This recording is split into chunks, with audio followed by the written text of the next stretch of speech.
Hi everyone, it's William here with the Grand Duke Dmitri 1915 Diary Series, and we're moving right along. Our recap for the 19th of February, well, Dmitri was on duty as a Flügel adjutant at the Alexander Palace, and I should have mentioned yesterday for those of you who might not know that the Tsar's suite consisted of two kinds of officers. It was all military, and the lower rank was the Flügel adjutant, and the higher was the adjutants general, or the general adjutants, however you want to put it. So, if you were not a general, then you were a Flügel adjutant. If you were a general, you were, an adjutant general.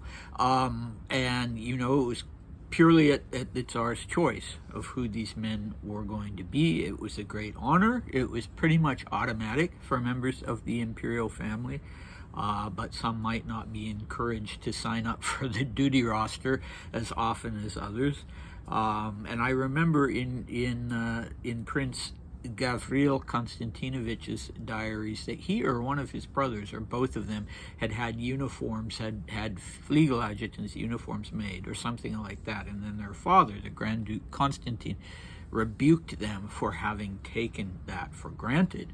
But they did indeed become Flügel adjutants, and the two best works I know for giving details and a really nice picture of what it was like to be a Flügel adjutant are Of Bygone Days, the memoirs of Admiral Semyon Semyonich Fabritsky, and then on the other hand, Gavril's memoirs.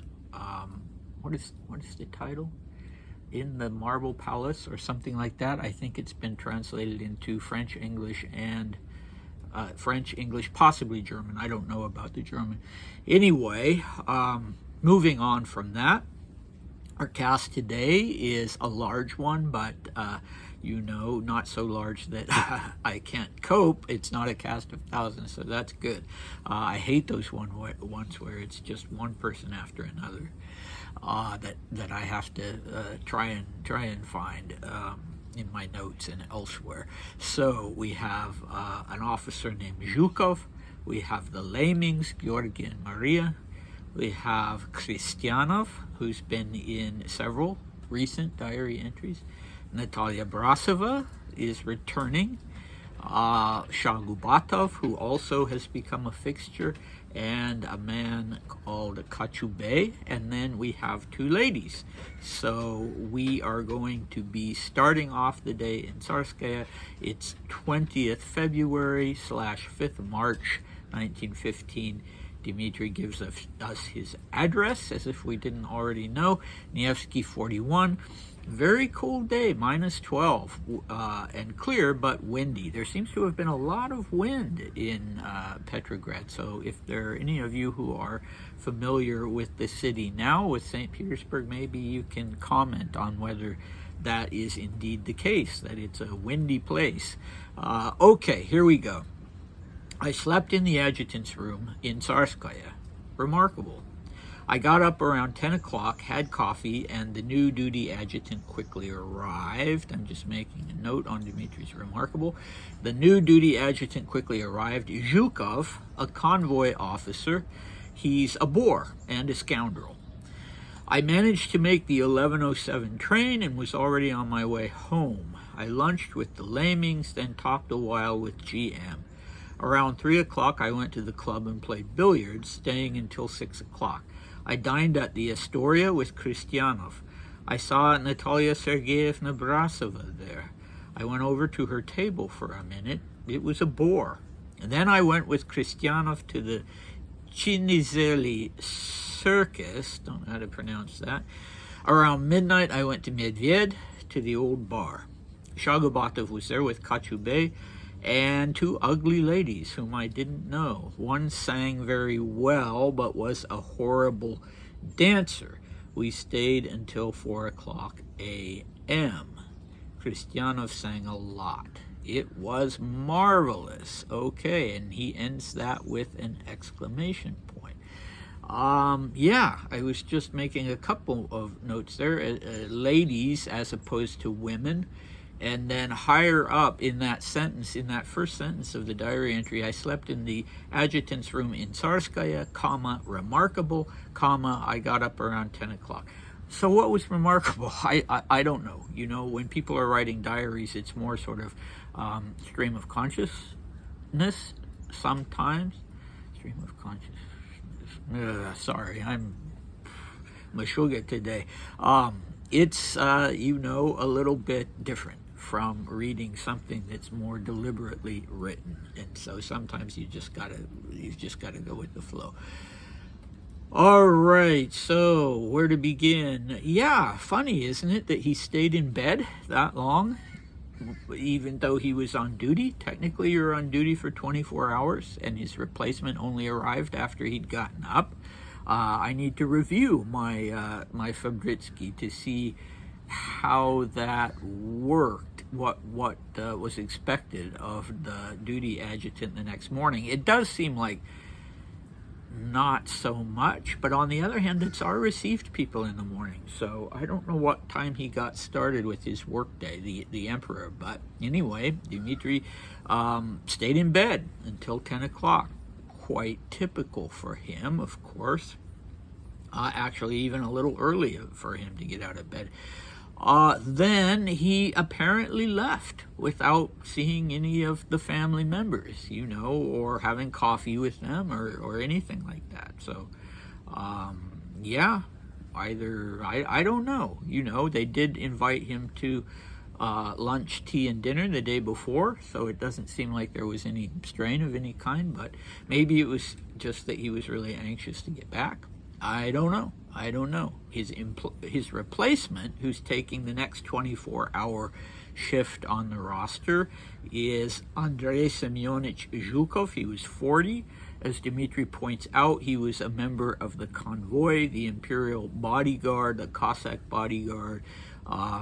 Why Dmitri makes it a point, in parentheses, to call him a boor and a scoundrel, I don't know. They must have either clashed at some point personally, or Zhukov had clashed with some friend of Dmitri's, and yeah, that was his assessment of the man.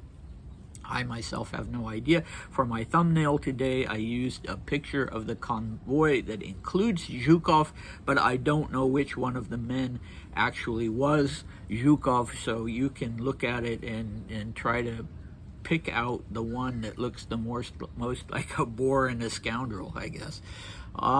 Okay, so he goes back to Petrograd, and you know, it's a sort of interesting parallel to the day before. The day before, he'd had a family lunch with Nicholas and Alexandra and the children, and today he's having a family lunch with the Lamings, who had been sort of in loco parentis since he was just about 10 years old.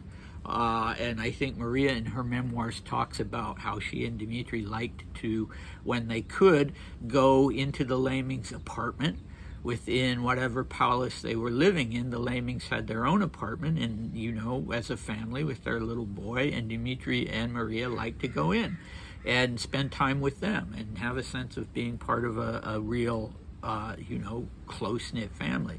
And in fact, if you recall Dmitri's 1906-1907 diaries, he spent a lot of time playing with Borya Laming, with the Laming's son.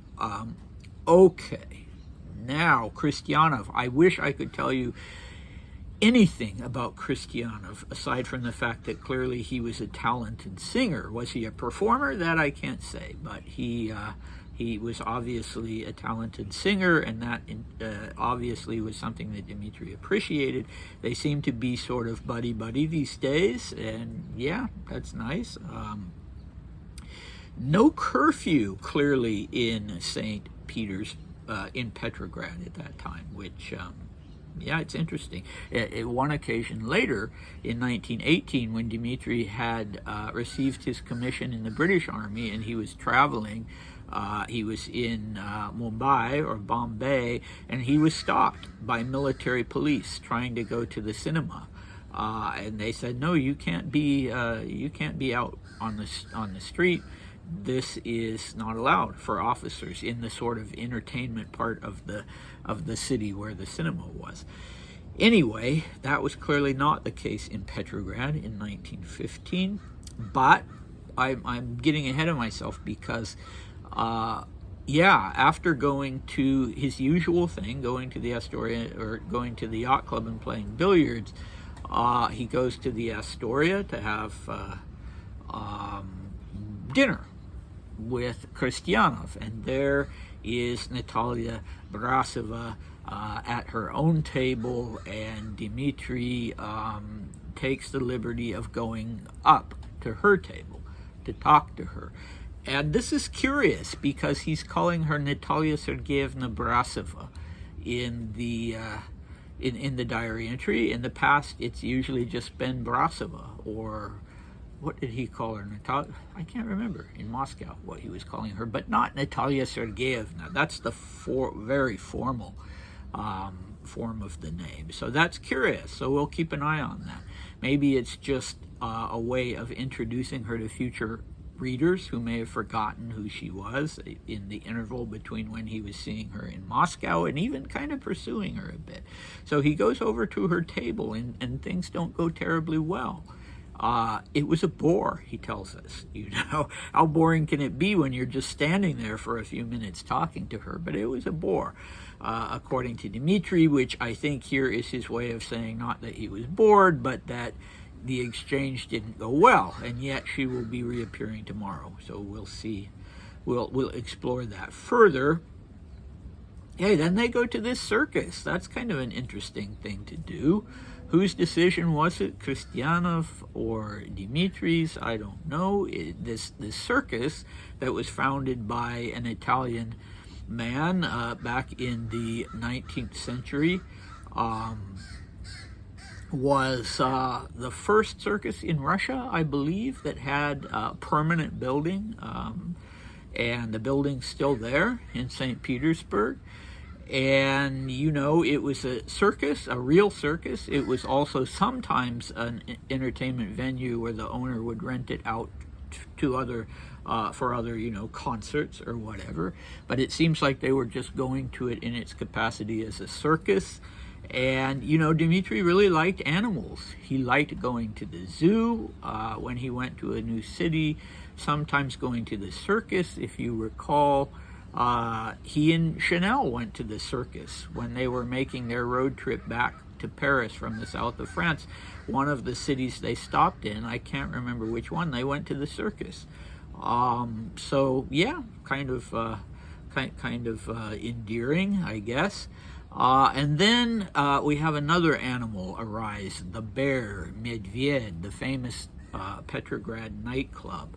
Around midnight, Dmitri and Kristianov go off to Medved, and there they decide to go to the old bar. We talked before about the new bar, which was the American, so-called American bar where you could get cocktails, but they go to the old bar, and who should be there but Shagubatov?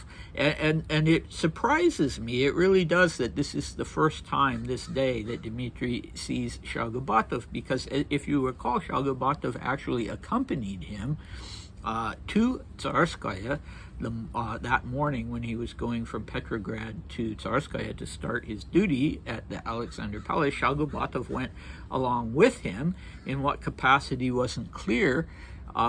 He wasn't at the Alexander Palace. Obviously, he went back to Petrograd, and he wasn't, for instance, at the station to meet Dmitri. When Dmitri arrived back in Petrograd, he wasn't, you know, having lunch or dinner or tea with him, and, you know, the two of them had been like this lately. They'd been spending most of their time together, but anyway, Dmitri runs into him at the Bear, and he's there with a fellow who is identified only as Kochubay. And I think this is most likely a young man who was 21 or 22 at the time, Prince Viktor Viktorovich Kochubay, the son of a well-known and very aristocratic general, but he himself was a student at the Petersburg Polytechnic Institute. He would only go into the military after he graduated from that institute in 1916. And the reason, I mean, the Kochubays were a big aristocratic family, but the reason I suspect that this was Viktor Viktorovich is because Dmitri mentions him in later diaries. So they seem to have been kind of, casual friends.